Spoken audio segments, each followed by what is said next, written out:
اور ایران کے وفود پاکستان پہنچ چکے ہیں۔ وزیر اعظم شہباز شریف سے دونوں وفود نے ملاقات کی ہے اور ایرانی میڈیا کا کہنا ہے کہ یہ ملاقات مذاکرات کے عمل کو آگے بڑھانے اور اس کی ماڈیلٹیز طے کرنے کے حوالے سے بہت امپورٹنٹ ملاقات تھی۔ ہمارے ساتھ موجود ہیں جناب محترم سلیم بخاری صاحب، جناب عطا شاہد صاحب، اور ہمارے ساتھ موجود ہیں بریگیڈیئر ریٹائرڈ حارث نواز صاحب۔ آپ تینوں کا بہت بہت شکریہ۔ سر سلیم بخاری صاحب، دونوں وفود آ گئے، ایک ہی ہوٹل میں ٹھہرے ہوئے ہیں، مذاکرات شاید آج یا کل باقاعدہ طور پر شروع ہو جائیں گے۔ سر، سب سے زیادہ ٹف معاملات کیا ہوں گے جن پر ڈیڈ لاک پیدا ہو سکتا ہے، جن پر پاکستان کو اور دونوں فریقین کو بہت زیادہ محنت کرنے کی ضرورت ہوگی؟ بہت شکریہ آپ کا مسعود، آپ نے پروگرام میں بلایا مجھے۔ گزارش یہ ہے کہ اس قسم کے مذاکرات جب بھی کبھی ہوتے ہیں تو سب سے زیادہ جو امپورٹنٹ بات ہوتی ہے وہ یہ کہ جو وفود ہیں ان کی باڈی لینگویج کیا ہے۔ تو باڈی لینگویج کے اعتبار سے جو آج دکھائی دے رہی ہے، خاص طور سے جو جے ڈی وینس ہیں اور ان کے وٹکوف ہیں اور ساتھ اس کے کشنر ہیں، ان کی باڈی لینگویج بہت پازیٹیو ہے۔ They are smiling, they are laughing. ابھی جو ملاقات ہوئی ہے پرائم منسٹر کے ساتھ، اس ملاقات میں بھی جو کچھ جس طریقے سے ان کو ریسیو کیا گیا، جس طریقے سے وہ ایک دوسرے سے گلے مل رہے تھے، ہمارے وزیر داخلہ بھی وہاں پر موجود تھے، ہمارے ڈپٹی پرائم منسٹر اور وزیر خارجہ بھی موجود تھے اس میٹنگ میں، اور اس کا جو ریزالو ہے وہ یہی ہے کہ امن کی خاطر جو ہے وہ دونوں ملکوں کو آپس میں کلوزلی انٹریکٹ بھی کرنا ہے اور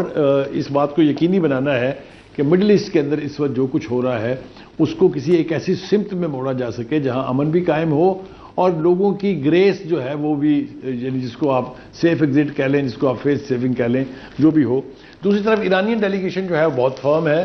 بہت پازیٹیو ہیں، وہ بھی بڑے انتھوسیاسٹکلی وہ بھی کل ریسیو کیے گئے تھے۔ تو اب جو سینسٹیو پوائنٹ ہے سب سے زیادہ میرے خیال سے، ایک تو لبنان کا مسئلہ ہے کہ لبنان کو کیوں ایکسیپشن قرار دے دیا گیا، کیوں اسرائیل اس کے اوپر حملے جاری رکھے ہوئے ہے، یہ سب سے زیادہ سینسٹیو پوائنٹ ہے۔ اور میں عرض کروں کہ اگر اس کے اوپر کوئی پازیٹیو پیش رفت نہ ہوئی تو یہ مذاکرات تعطل کا شکار ہو سکتے ہیں، اس لیے کہ ایرانین کی اس کے اوپر بہت سٹرونگ پوزیشن ہے۔ آپ دیکھیے کہ 2 دن کے وقفے میں کوئی 1000 کے قریب لوگ شہید کر دیے ہیں اسرائیل نے وہاں بمباری کر کے۔ اب وہ ویسے تو دکھانے کے لیے اب یہ ہے کہ لبنان کی لیڈرشپ اور اسرائیلی لیڈرشپ میں مذاکرات جو ہیں وہ شاید کسی وقت بھی شروع ہوا چاہتے ہیں، رابطے ان کے ایک دوسرے کے ساتھ قائم ہیں، لیکن ایران نہیں چاہے گا کہ لبنان کو ایک ایکسیپشن بنا کے اس پورے گیمبٹ سے باہر رکھے۔ سر، یہاں پر یہ بھی تو امپورٹنٹ ہے نا کہ لبنان کی حکومت وہ اثر انداز نہیں ہوتی حزب اللہ کے اوپر، حزب اللہ اثر انداز ہوتی ہے لبنان کی حکومت کے اوپر۔ حزب اللہ پارلیمنٹ میں ہی موجود ہے، ایک عسکری قوت بھی ہے، تو مذاکرات ہو رہے ہیں لبنان کی حکومت کے ساتھ، تو یہ بڑا ویک پوائنٹ ہے ان مذاکرات کا۔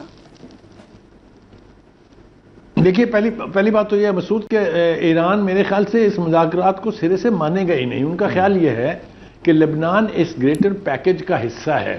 اس میں کوئی شبہ نہیں۔ یہ نہیں ہو سکتا کہ پورے مشرق وسطیٰ میں جو آگ لگی ہوئی ہے اس کو تو بجھانے کی کوشش کی جائے اور لبنان میں آگ لگی رہنے دی جائے۔ میرے خیال سے جیسا میں نے کہا کہ یہ بہت ہی سینسٹیو پوائنٹ ہوگا اور ایران انسسٹ کرے گا اس کے اوپر کہ باقاعدہ مذاکرات کے آغاز سے پہلے اس کے اوپر کوئی نہ کوئی صورتحال واضح ہو جائے۔ ایک دوسرا جو پریزیڈنٹ ٹرمپ کا سب سے زیادہ سینسٹیو پوائنٹ لگتا ہے وہ ہے غالباً یہ جو ہرمز اسٹریٹ ہے، اسٹریٹ آف ہرمز، آبنائے ہرمز جس کو ہم کہتے ہیں، کہ اس کو کھول دیا جائے۔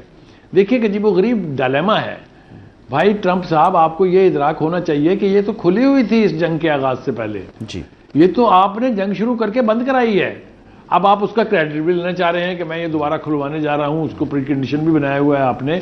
تو کہنے کا مطلب یہ کہ لبنان، اس کے بعد پھر یہ جو ہے اپنے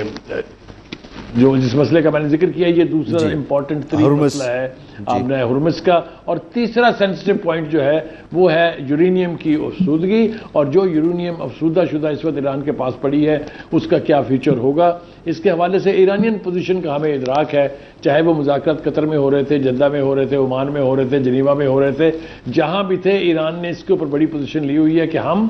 اس کی افسودگی کے لیول کو کم کرنے کی بات کر سکتے ہیں، یہ 60% پہ ہے، ہم اس کو 3.6% تک واپس لا سکتے ہیں، لیکن یہ رائٹ کبھی فورگو نہیں کریں گے کہ ایران یورینیم کو افسودہ کر سکتا ہے۔ اینڈ اس کے ساتھ ہی جڑا ہوا معاملہ ان کے میزائلز کا ہے. میزائل سسٹم کے اوپر بھی وہ چونکہ کہتے ہیں کہ یہ ہمارا انڈیجنس سسٹم ہے, یہ ہم نے اپنے دفاع کے لیے ایک انتہائی گھٹیا کمینہ دشمن اس خطے میں بستا ہے جس کا نام اسرائیل ہے, اس کے لیے ہم نے یہ میزائل سسٹم جو ہے یہ اس کو ڈیولپ کیا ہے. تو ان چیزوں کے اوپر تو ایران کی پوزیشن سٹیٹڈ ہے, اور آئی ڈونٹ تھنک کہ انڈر اینی سرکمسٹانسز وہ اس کے اوپر پیچھے جائیں گے. How ever